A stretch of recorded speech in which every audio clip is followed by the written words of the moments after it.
Vous avez été nombreux à me demander ceci en fait. Et aujourd'hui, je vais décider de répondre clairement. Cela fait exactement un mois que j'ai pas sorti de vidéo pour des raisons qui ne dépendaient pas clairement de moi parce que j'étais sur un autre projet. Je vais vous en parler dans une prochaine vidéo. Aujourd'hui, on va aller en 100% de transparence. Je vais vous présenter mon portefeuille et je vais vous dire pourquoi j'ai choisi ces crypto-monnaies-là. Parce que c'est tellement important je sais pas trop, de vous dire que telle crypto-monnaie est bien, mais finalement, je n'ai jamais parlé de mon portefeuille et aujourd'hui, on va parler de tout cela et pourquoi j'ai choisi des stratégies de gestion différentes, surtout sur plusieurs cryptos et pourquoi j'ai aussi acheté un call wallet. Pourquoi j'ai aussi acheté un call wallet. Donc, on va parler de tout cela dans cette vidéo. Alors, restez scotché du début jusqu'à la fin parce que ce que je vais te dire dans cette vidéo va changer clairement ta manière d'investir et surtout de gérer tes crypto-monnaies en fonction du risque et des échangeurs que tu dois utiliser. Alors, on passe tout de suite au point numéro 1. Salut, moi c'est Cédric Photo. Bienvenue sur ma chaîne. Ici, je te partage mon expertise dans le domaine de la blockchain et de la crypto-monnaie. Si c'est un sujet qui t'intéresse, alors j'ai une très bonne nouvelle pour toi car je viens d'écrire un livre nommé Crypto 3.0. Crypto 3.0 est un livre complètement dédié à l'investissement crypto qui te permettra de comprendre les bases et les fondamentaux de la blockchain et de la crypto-monnaie, savoir analyser correctement un projet crypto en se basant sur l'analyse technique, l'analyse fondamentale et l'analyse on-chain. Vous y trouverez aussi des stratégies d'investissement crypto qui marchent et qui ont été prouvées dans le temps. Pour avoir ce livre, c'est très simple. Dans la barre de description, vous avez un lien, vous remplissez le formulaire d'éligibilité et vous avez accès automatiquement au lien du livre sous forme de PDF. Alors, va tout de suite prendre ton bijou pour te lancer en investissement crypto. Tout d'abord, passons au point numéro 1 et quelque chose d'assez intéressant qui est ma philosophie propre à moi. Ma philosophie propre à moi. Ce qu'il faut comprendre, c'est que un portefeuille, en fait, c'est un peu comme un échiquier. Tout a un rôle à jouer. Que ce soit l'échangeur que vous utilisez, que ce soit les crypto-monnaies que vous utilisez. Eh bien, ici, je ne vais pas vous sortir le dicton classique qu'on dit investissez sur Bitcoin et Ethereum d'abord. Ok? Là, en fait, c'est clairement un truc différent parce que c'est pas tous les profils qui conviennent à investir d'abord sur Bitcoin et Ethereum. Mais attention, c'est pas pour dire que ce ne sont pas des projets solides, ce sont des projets bien plus que solides. Seulement que pour investir en crypto-monnaie, il y a des profils d'investisseurs et d'autres profils ne sont pas adéquats à investir dans ces crypto-monnaies-là. Donc, ici, on va parler plus des crypto-monnaies sur lesquelles j'ai investi. Après, maintenant, on va parler de la diversification. La diversification est assez importante, surtout au niveau des crypto-monnaies à choisir, des échangeurs à choisir. Parce que tout cela, il y a tellement de nuances dans ce choix de diversification que beaucoup s'y perdent deux fois. Ok? Et c'est deux fois en fonction de votre capital que vous sachez comment vous allez diversifier. Moi, en fait, j'ai diversifié en crypto-monnaie, dans le nombre de crypto-monnaies, bien sûr, et j'ai diversifié aussi en portefeuille. Parce que, généralement aussi, beaucoup de personnes ne parlent pas de ça, mais avec un certain capital, vous ne pouvez pas investir sur certains projets qui sont sur d'autres blockchains et peut-être utiliser certains portefeuilles. Ok? Si vous avez pas un capital conséquent, vous allez juste vous faire manger par des frais. Et je vais vous expliquer tout cela dans cette vidéo et ce sera vraiment très plaisant. Alors, on passe à la crypto numéro 1 sur laquelle j'ai investi et pourquoi j'ai fait ce choix-là. Alors, ici, il est plus question de comprendre ces crypto-monnaies sur lesquelles j'ai investi et là, c'est mon portefeuille globalement. Donc ça c'est sur CoinMarketCap, mais ne vous fiez pas aux chiffres en fait, ne vous fiez pas aux chiffres que vous voyez ici. L'important en fait c'est de comprendre pourquoi j'ai choisi ce portefeuille ici. Donc j'ai choisi ces crypto-monnaies ici, ne vous fiez pas surtout à ces chiffres ici. Ici on a 592 $. À vous de choisir, est-ce que mon portefeuille vaut réellement 592 $ ou c'est plus ou bien c'est moins. À vous de choisir, mais ce qui est important c'est de comprendre les crypto-monnaies sur lesquelles j'ai investi. Premièrement, ce qui constitue la majorité de mon portefeuille, c'est Centrifuge. Centrifuge, en fait, c'est... En fait, la majorité des personnes, la majorité, fait la crypto, en fait, en général, c'est virtuel. Bon, c'est virtuel, mais Centrifuge, en fait, c'est un projet tout à fait, je sais pas comment, je veux pas dire différent, mais qui essaye de relier le monde traditionnel à la blockchain, c'est-à-dire au monde virtuel. Et cela en utilisant les protocoles RWA. Donc, en fait, Centrifuge, c'est un protocole, c'est un projet qui j'ai un protocole de RWA. Il a but de convertir les actifs, les biens du monde réel, les factures et les envoyer sur la blockchain.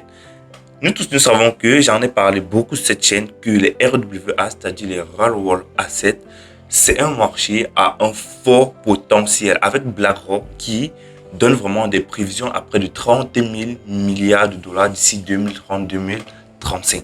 Donc, avec ce projet-ci qui déjà a connu une TVL de 1,13 milliard de dollars. Pourtant, en avril, on était à peine à 300 millions de dollars, si je ne me trompe pas. Donc, vous voyez, on a eu à peu près 1 fois 4, 1 fois 5 au niveau de la TVL. La TVL, c'est qui marque en fait la confiance des investisseurs envers ce projet. Actuellement, le projet n'a pas connu vraiment une très forte ascension parce que depuis le début d'année, il a eu une chute jusqu'au 0,13 dollars et actuellement, il est aux alentours des 0,28. Et vraiment, il y a encore de belles opportunités à se faire sur ce projet-là. Donc, ceci constitue à peu près 55% de mon portefeuille. OK? Deuxième projet que j'ai dans mon portefeuille, c'est TrueFi. Nous tous, nous savons que aujourd'hui le monde est globalement est basé sur la finance. Maintenant, TrueFi, lui, il va sur la finance décentralisée, mais il permet les emprunts sans collatéral. Donc, tu peux emprunter de l'argent sans déposer une garantie.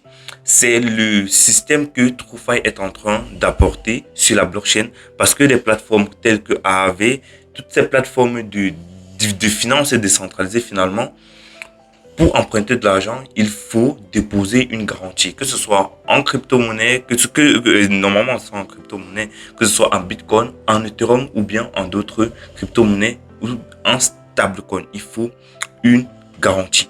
Or, TrueFi apporte un modèle un peu différent. Cela permet en fait d'emprunter de l'argent sans garantie. Et on attend de voir ce que ça nous propose.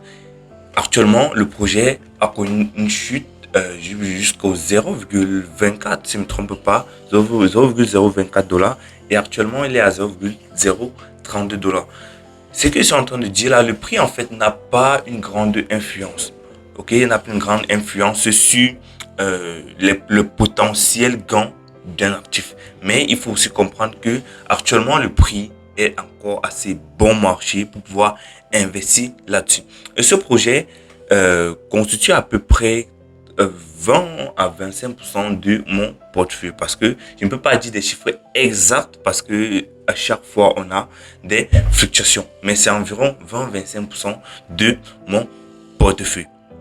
Donc voilà les deux grands projets sur lesquels j'ai investi. Et vous voyez que depuis, je ne vous ai pas parlé des Solana, des Tao, des Bitcoin, des Ethereum.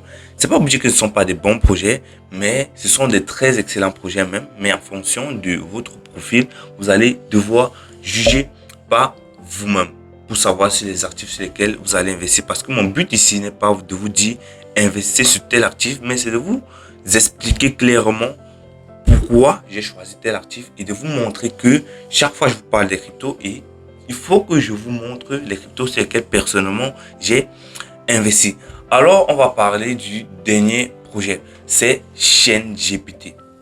ChainGPT en fait c'est un excellent projet, en tout cas pour ma part, parce qu'aujourd'hui nous sommes dans un monde qui fonctionne avec la blockchain, un monde futur qui fonctionnera globalement dans la blockchain et avec l'intelligence artificielle.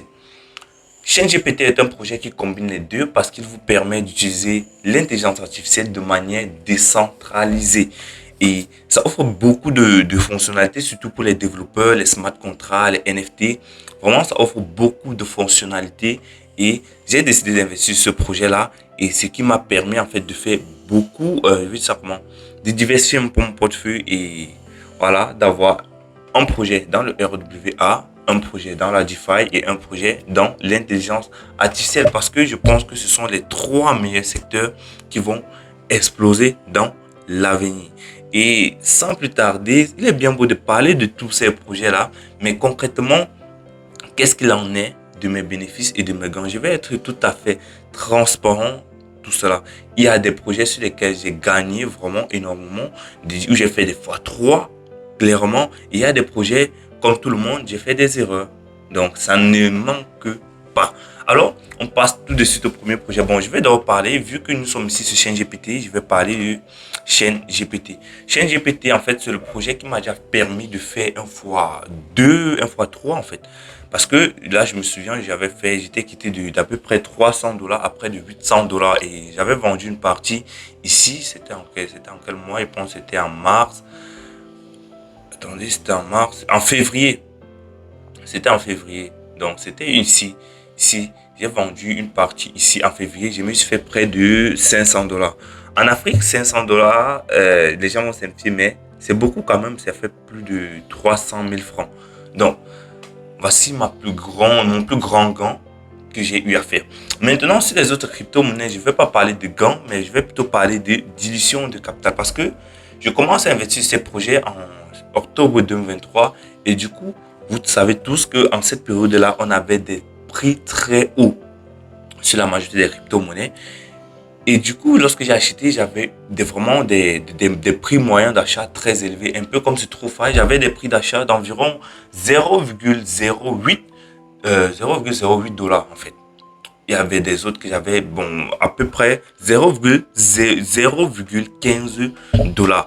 Et actuellement, j'ai un prix d'achat moyen sur TrueFi en toute transparence de 0,05 $. Donc, vous voyez que même si j'ai pas encore eu de plus-value, j'ai rabaissé mon coût d'achat parce que j'ai continué à acheter dans la baisse. C'est ce que vous dites tout le temps, acheter la baisse parce que c'est dans ce moment que les fortunes se créent. Ok? Et concernant TrueFi, pareil, j'avais un prix d'achat vraiment très exorbitant sur cette crypto-monnaie-ci. J'étais à 0,7 $ par pièce lorsqu'il a commencé à acheter ce projet crypto. Et actuellement, je suis à 0,34 $ par pièce. Donc, vous voyez que j'ai diminué mon coût d'achat de 50%. C'est d'où l'importance d'acheter la baisse, savoir à quel moment acheter, savoir jumeler ou bien savoir accumuler les compétences techniques et les compétences fondamentales pour savoir à quel moment il faut acheter un projet crypto. Parce que, bien sûr, arrive un moment où les projets vont baisser et ce sera plus le bon moment pour en acheter. Ok? Donc, vraiment, ce sont des choses vraiment très simples que j'ai mis en pratique et qui m'ont permis de faire tout cela. Maintenant, il faut qu'on parle de quelque chose de très intéressant. Je vais pas être très long, surtout au niveau des portefeuilles. Parce que ici, on constate que TrueFi et ChainGPT et Centrifuge, ce sont des projets que j'ai sur des échangeurs. Pourquoi j'ai sur des échangeurs? Parce que ce sont des projets qui sont sur la blockchain Ethereum et la blockchain Ethereum est réputée pour des frais très élevés en transaction. Actuellement, c'est peut-être bas parce qu'il n'a pas vraiment une grosse affluence sur le réseau. Mais dès que il va y avoir beaucoup d'affluence sur le réseau, les frais seront très bas. Et si vous avez des petits capitaux, vous allez vous retrouver à payer des frais de 150 $, de 20 $, de 50 $. Et pour ceux qui n'ont pas un capital assez conséquent, ça joue un très grand rôle sur votre portefeuille. Ok? Donc, si vous avez des cryptos sur la blockchain Ethereum et toutes ces blockchains qui coûtent assez cher, moi, je vous conseille d'utiliser des plateformes d'échange centralisées parce que c'est plus liquide et surtout des plateformes plus fiables en fait. Ok? Parce que là, la fiabilité, ça compte beaucoup. Ça compte vraiment beaucoup. Personnellement, j'utilise BitGet et Get.io. Ok? ok. J'utilise Binance plus pour les transactions P2P.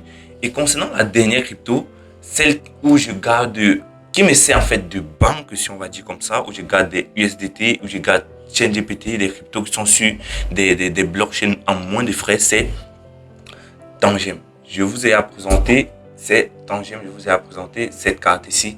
Elle est très sophistiquée, vraiment, je suis très fier de l'avoir achetée parce que je ne suis pas déçu. Dans une vidéo, je vais vous faire un retour rapide sur ce que j'ai fait et sur mon point de vue sur l'utilisation de cette carte ici. Donc, pour ceux qui ont des cryptos sur des blockchains assez faibles en coût de frais, utilisez Tangem. Alors, on arrive à la fin de cette vidéo. J'espère que vous aura plu, que vous aura édifié, surtout sur la vision il faut qu'on avoir des cryptos. Parce que investir dans les cryptos, c'est pas juste acheter tel projet, c'est acheter sur des projets que vous comprenez qui ont une réelle utilité dans la vie réelle et qui génèrent réellement des revenus. Alors, on se retrouve à la vidéo prochaine. C'était Cédric. Merci d'avoir regardé du début jusqu'à la fin. Merci. Ciao.